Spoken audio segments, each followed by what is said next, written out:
Okay, so this is morning chat, and so what the morning chat is, I was guided to do this yesterday, and so I tried to get it done like all morning, and I've had interruptions and interruptions. So I hope that this is the last interruption, and that means that the other videos were not appropriate for whatever it is. So so I am calling on divine to be able to really have the communication and the proper articulation to be able to deliver this message, because I feel it's important. So this is for psychics, for empaths, for light workers, for claircognizance, for clairvoyance. Okay, and even though everybody has intuition and has some level of psychic abilities, there are people that are very blessed with that gift. Okay, so really truly this is for them. Okay, so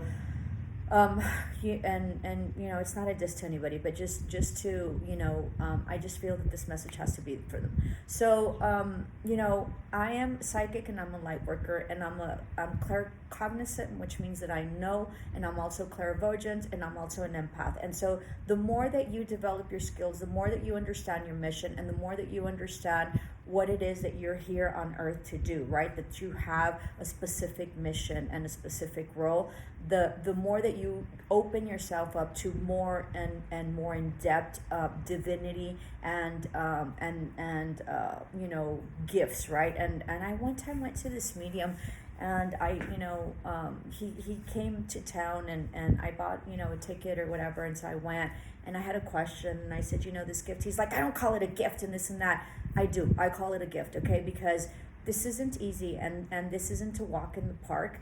And for you to have some sort of divinity, gift, or to be blessed with a gift, I believe that it's a gift. And I don't believe that everybody has it. I don't believe everybody has the ability. I do believe that everybody has a little bit, but there's other people, just like in life, right? There's people that are very blessed in making money. There's people that are very blessed in being social workers or whatever. So I do believe that it's a gift, and some people develop it because it's a lot of work, and some people that do not, right? So it is also an awakening to whatever your life mission is, and taking full responsibility, because you can have a gift and truly be blessed by the divine, by spirit, by God, by your angels, and then choose not to work it because it's a lot of work. Okay, and so that's what this is. So I consider it a gift. So when I was watching one of my YouTube channels, and one of the psychics that I watch, right, she referenced Tupac. I think that's what his name is, and he's the rapper, right? And because she was referencing a song, so I downloaded the song, and I was very intrigued by him, and I was very very drawn to him. And he just because he was very gifted, and I didn't even know he was deceased. I didn't know that he had passed. I sort of just thought that he was this rapper or whatever, right? And so later, as I researched him, because I was very intrigued with him, and that's how I grow my intuition, and that's how I grow my psychic ability. Whatever I am drawn to, and whatever I am shown by spirit, by my angels, by divine, by my ancestors, my deceased, then I know enough that I need to pursue it, and that I need to sort of research it, okay? And I need to look into it. So I was drawn to him, so I researched him, and I later found out that he had passed. But part of the thing, I guess, is what I was drawn to him, because when you're psychic, and when you're a light worker, and when you are have clairvoyance, which means that the gift of sight, right? As I mentioned, one of my mentors is a retired nun, and she told me one day, she said, Alicia, you have been blessed with the gift of sight. And I have, right? And so that's what they call the third eye, that you can basically see things that are not here yet, or things that are not seen, or you can see them. You can also, there's a claircognizant also, that you just have this knowing. So through the course of my lifetime, I've just been very I have somewhat surrendered, right? Because it's hard to surrender, but I have fully embraced the responsibility and truly followed my gut, my intuition, my divinity prompts, right? To be able to do what needs to get done. That it is a journey. So anyway, so I was guided to sort of seek him out. And so I found a YouTube video on him where they did an interview. It was a really short interview. And he said, I have been cursed. God has cursed me with giving me the vision of how life should be, or something like that. And don't quote me specifically on that. And so I can't explain it better than that, than feeling. And I understood exactly what he meant, because when you have a gift and when you are here to do work, right? Work to better the collective, and to, be of service, because these gifts are gifts of being of service to mankind and raising the vibration, right, of the collective, which is us, and being able to show people different perspectives and different ideas and different ways and different paths. And it is really triggering an awakening of the soul, right? Because we are here and we are souls. We are human, but really in the end we are souls that we go through this lifetime, is the way I feel, to be able to grow our souls. And it is through this, right? Life, which is school, right? Life is school of our souls, to be able to ascend and transform and expand and reach a higher knowing. Okay, so when he said that, that it was a curse because he could see, because God had given him the gift of vision, right? That God had shown him how life should be. And I believe that he helped a lot of people that needed help, right? And I think that he went back to his, to where he used to live or something like that, and really helped, children and mothers and all that. I think, don't quote me on that, but that's truly how you feel. Like when you're a psychic and when you have a knowing, you feel like it's a curse, because you don't, excuse me, I don't know why I'm having, scratchy here. So you feel like you're cursed. You feel like why, like it is such a huge responsibility, and you go through such an awakening and such a massive transformation that it is very painful. And when you feel that you've gone through your awakening, boom, you get another awakening to ascend you to a higher level. And when you feel that you've mastered that and that you're in the clear, then boom, you get another one. So it's a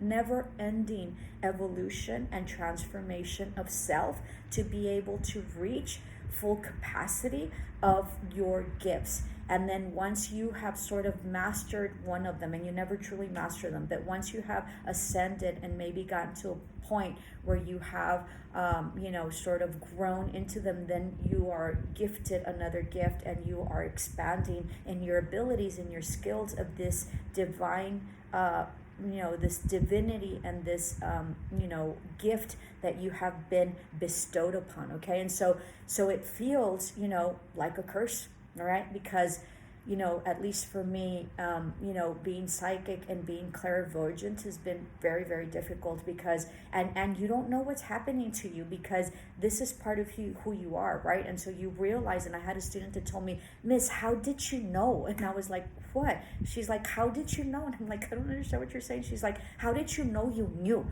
And I said, oh, so when I first started, specifically with school, right, I used to tell my boss when I was an assistant principal, well, don't you see, this is happening, this and this and this and that, or whatever. And he would just say no, like he couldn't figure it out. And I sort of thought it was so easy, right? And then when I became a principal, I started saying the same thing to my staff. And at that moment, I had an aha moment where I said, okay, wait.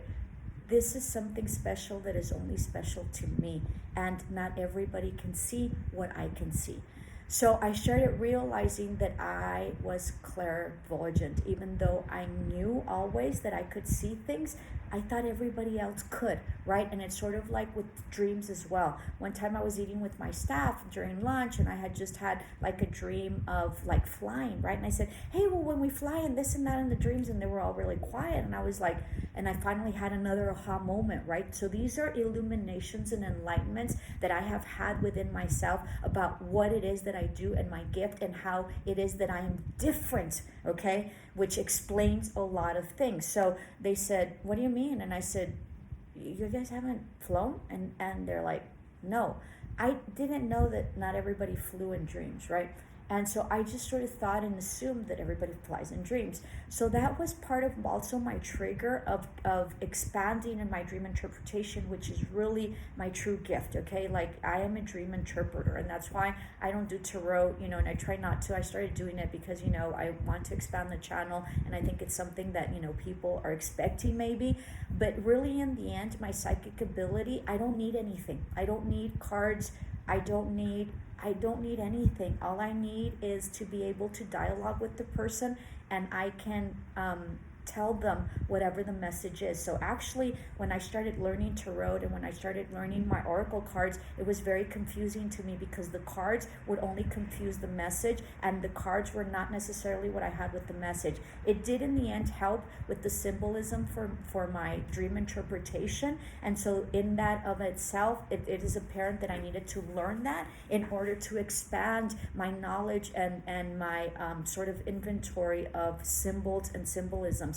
But really, in the end, my psychic abilities and my clairvoyance and my claircognizant was pure. Like, all I had to do was just talk, and people would tell me something, and I could tell them what it was. I didn't need any type of cards, and I didn't need any type of prompts. I just knew, right? I was claircognizant, okay?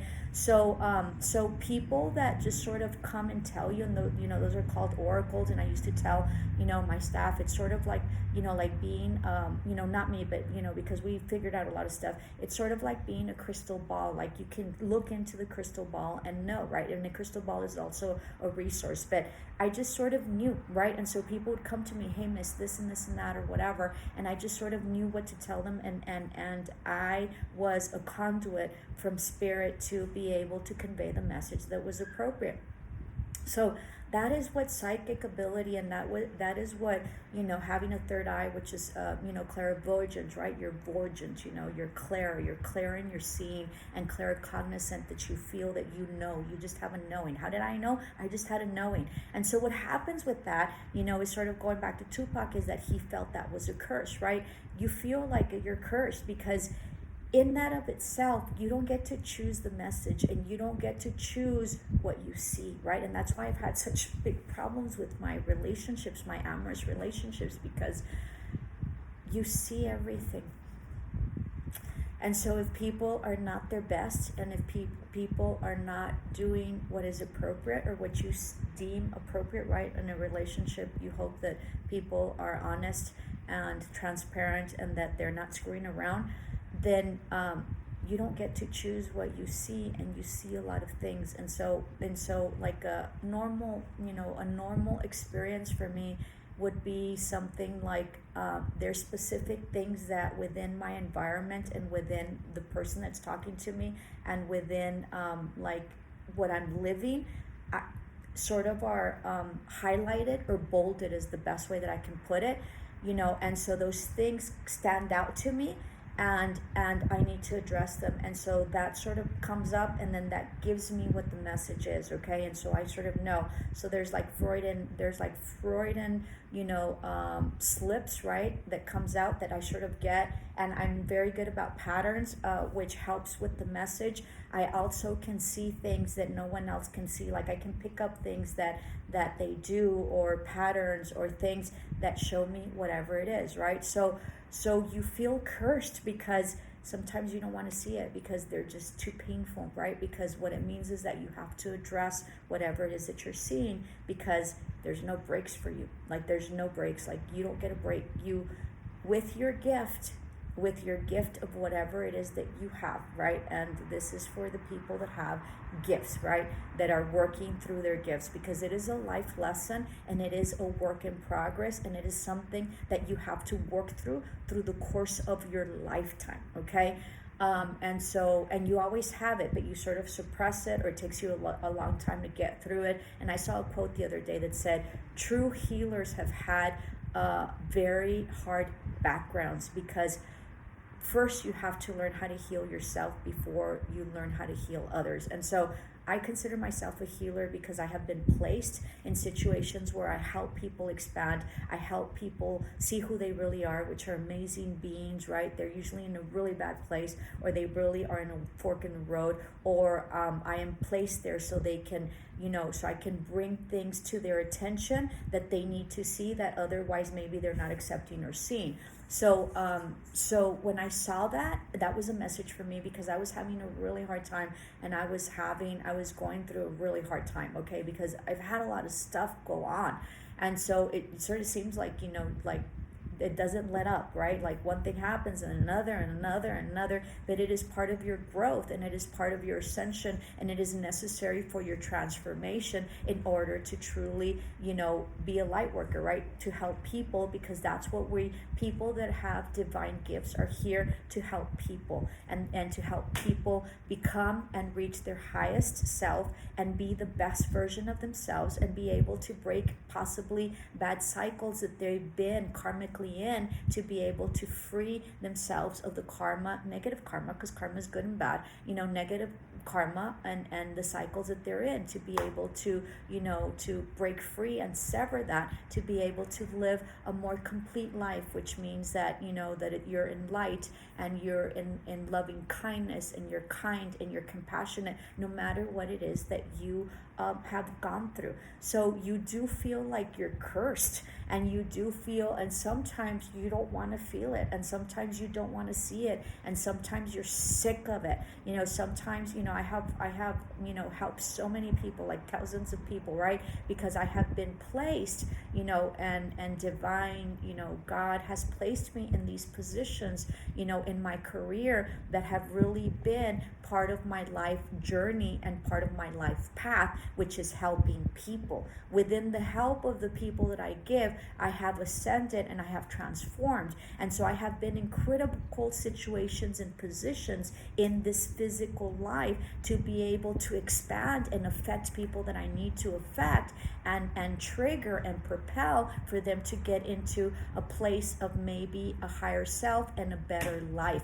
And so why? So here I am in high schools, right, and leading schools and all that, where I can make the most impact, and I have been very much persecuted in these positions. It hasn't been easy. I have always gone against the norm. I have always had haters. I have always had people that are resistant to change. That is what I'm coming into, and that's part of the reason that in my career I'm the essence of what my title really was. And it wasn't a title that was designated to me, but it was a title that later one of my assistants told me. She said, "You're a change agent." I didn't even know what that was, and I looked into it. So I was an agent of change, and that's what I am in this lifetime, not only physically and in terms of education or whatever, but also spiritually, okay? And so it is a very difficult task, and it is a lot of inner work, and it is a lot of reflection,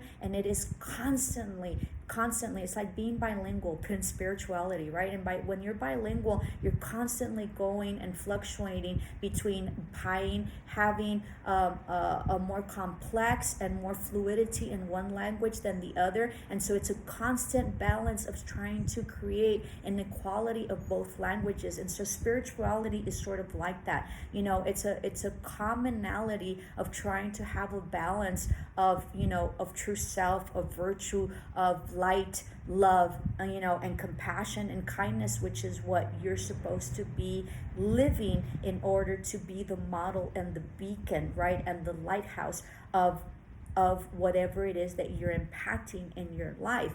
And so I have my nun who's a mentor, and she says, you don't let up, Lucia. Like, you're just as hard as you're on yourself than you are with whatever message you say. So so when I am judgmental because you're human, right, or you feel like unjust, or you feel something's happening to you or whatever, then then I say, well, what contribution have I had with this, right?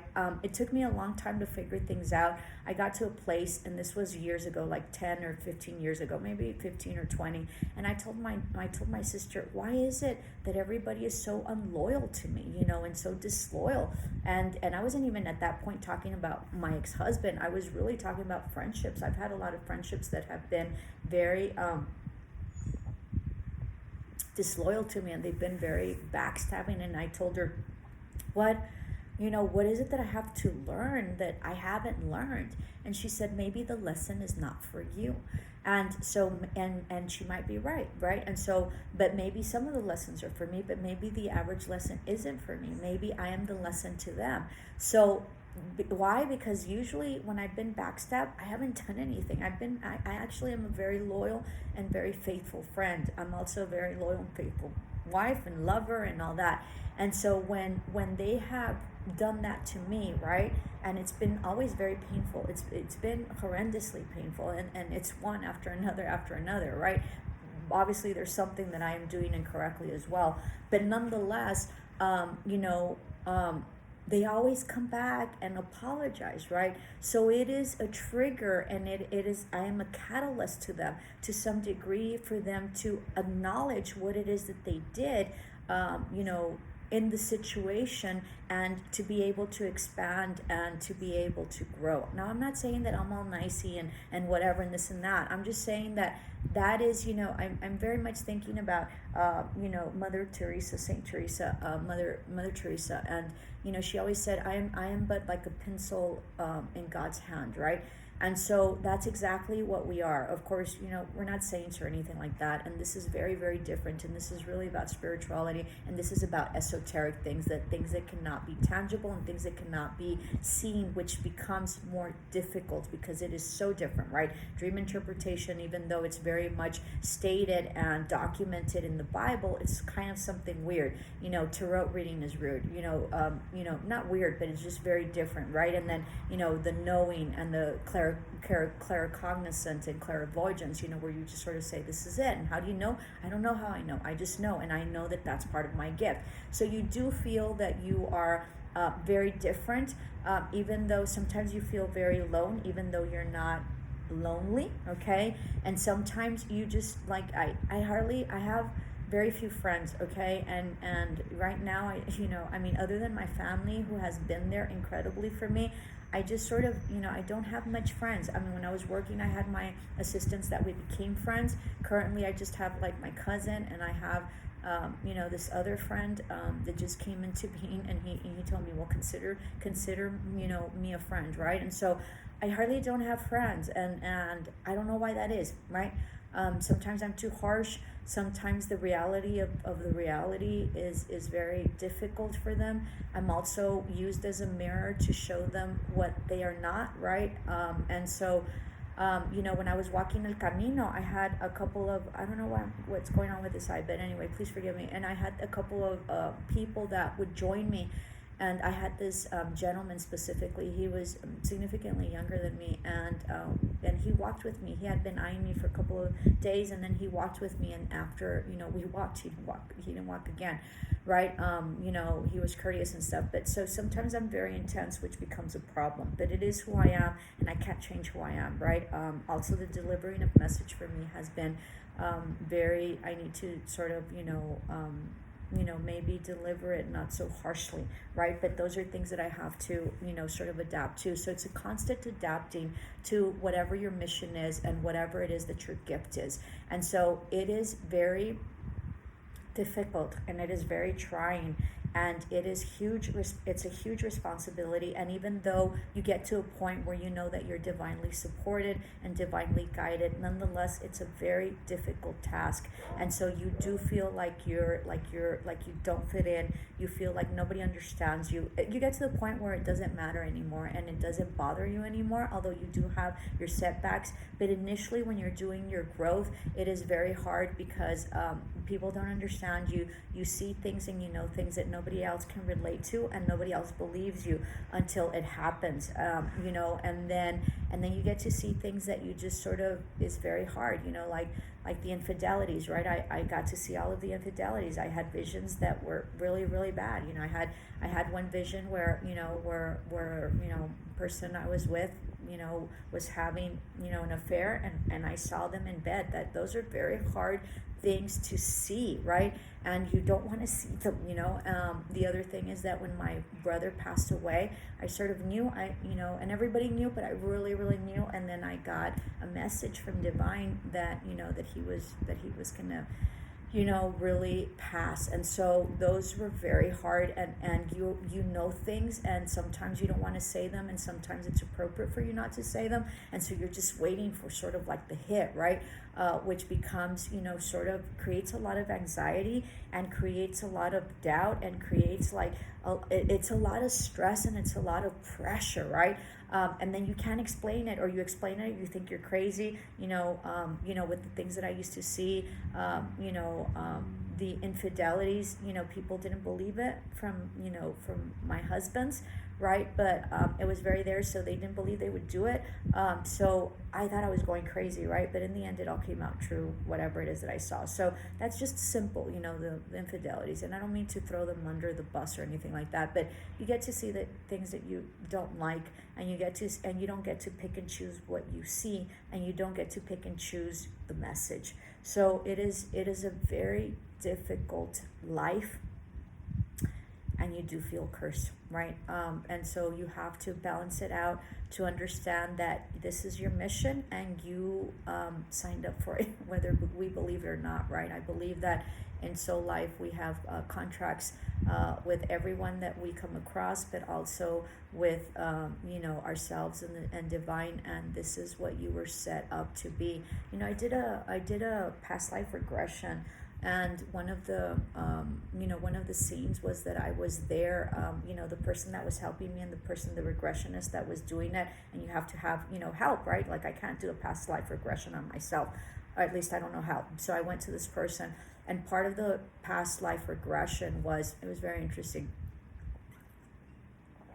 was that I was like with my ascended masters, right? Which means that, you have like this team, which doesn't make sense, but it is what it is. Maybe that's the way it's conveyed, and those are the visuals that they give you so you can understand them. I don't know how it is. I do believe that, that you have your ancestors, you have Divine, which is God, you have Source, which is God, but you also have angels, and you have spirit guides, and you have all these energies also, and these beings of light and goodness that help you along your path, if you just are in a place where you can go inward and understand it, and then sort of feel them and be tap into them and open yourself, because they're always there. So anyway, so back to my regression, right? So I went into the regression, and the regression was very interesting. And usually when anything is like like in dreams and stuff, everything is done telepathically. People don't move their mouth, okay? So it's all done telepathically. So they are conveying information, and I'm going to do a video on this, information and spirit talking to you, and the messages that you get are very concise, and they're very quick and rapid and very concise. It's not like this whole explanation. And so people want this whole explanation and want details. You don't get details, and you don't get explanation. You get exactly the message that you need, and it's usually short and concise, and you need to accept it, period, right? And you need to think about it, because sometimes the initial message is like you're in denial or something. You're like, no, this and that, and then later it sort of sits, okay? So anyway, so going back to my regression, I was there, and so it was like this like conference table. It was like sort of like an interview, and so there was these like light beings, right? Everybody was like in white, and everybody was light being, and it was like this huge conference table, and I was on the other side. It was like an interview, and so it was there, like sort of like I had papers and stuff, which is it doesn't make any sense, but it is what it is, right? And I'm just telling you. And so I sort of had these like papers, and I was sitting down, and it was sort of like an interview or like a task that they had given me, right? And as we concluded the meeting, because it was quick, they sort of didn't say anything in the meeting. It was sort of like giving me my papers of what my task and my mission would be, right, in this lifetime when I came in. And of course, what I've done has been, I believe, a lot of work in other lifetimes to get to this point in my life, right, in this journey, in this lifetime. So I've worked a lot in my other lifetimes and have gone through a lot as I have gone through this to be able to ascend and get to the point where I'm here, where I'm a healer, where I'm a psychic, where I'm a light being, and I'm a light worker. Okay, so it's been a lot of lifetimes of work because your soul has to evolve. And so you don't become an angel and become enlightened. You have to go through and do the work of that in order to get to that place. You don't reach enlightenment and you don't reach divinity, right? Just by just out here. You have to do a lot of work, a lot of inner work. And so as they gave me my mission or my papers, right, you know how you sort of, after a meeting, you sort of group and sort of get together and whatever, and sort of like, discuss it or whatever. So after we dismissed, after I was dismissed, right, I was sort of in that social environment with them. It was weird. I don't know what to tell you, I don't believe I don't believe that that's the way it is, but that's the way it was visually given to me in the regression and as a vision, right? Sort of like a movie playing out, and you're sort of there, that that's you, but so you're sort of living that, but you're sort of at you're sort of distant from it because you know that you're not there and you're here physically. So it's very complex and it gets very confusing, right? These esoteric things, this divinity, all these things that we have, these psychic abilities or whatever, become very complex because you're living here physically, but you're really developing your soul, which is not tangible and is a different dimension and can be multidimensional. So what happens is that when we're conveying, we're convening and we're together or whatever, I was just really sad. I wasn't happy. I thought I wasn't happy. And people would they were reassuring me and like they knew that it was going to be a hard task. Okay. And so, when I came through, because the person that was helping me, he's like, what? And I was like, I got sort of like my mission, but I wasn't happy. And I knew that I was coming and it was going to be a really hard task and a really hard mission. And they knew it too. And they sort of they're supporting me, but there was no sense of there was no sense that everything would be okay. We'll see. You know what I mean? We'll see. We know that you can do it. It's going to be hard, but we'll see. Okay? It wasn't like, oh, you're going to get it done. Don't worry, whatever. It wasn't. It was like, it's a hard task. We know it's a hard mission. This is your mission.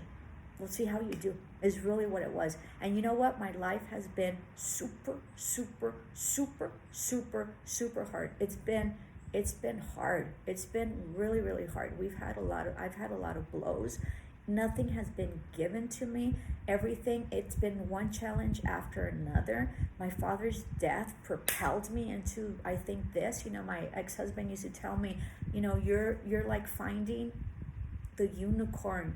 I said, what? He's like, you are like the unicorn. I couldn't understand that till after much divorce and after years and years, I understand what he said. He said, you're like, you're so sacred. I couldn't understand what he said. It was crazy what he said that one night. We were having drinks and we were over dinner and whatever. And he said, it's having you is like having the unicorn. He said, and having like a unicorn, like something magical. He said, and I think you're like that because of what happened to you with your father. So my father had a very tragic death. And it has been tremendous amount of work that I've had to do. And so with that, I've also had, relationship problems with my husbands and, and then, my job and, I've gone into really hard situations at work. It's just been really, really hard. One challenge after another, right? So, but that is my path. And until I saw that, right, you can only be a healer after you have healed yourself. Part of that is because of all the challenges and everything that I have agreed to in spirit life to go through in this lifetime.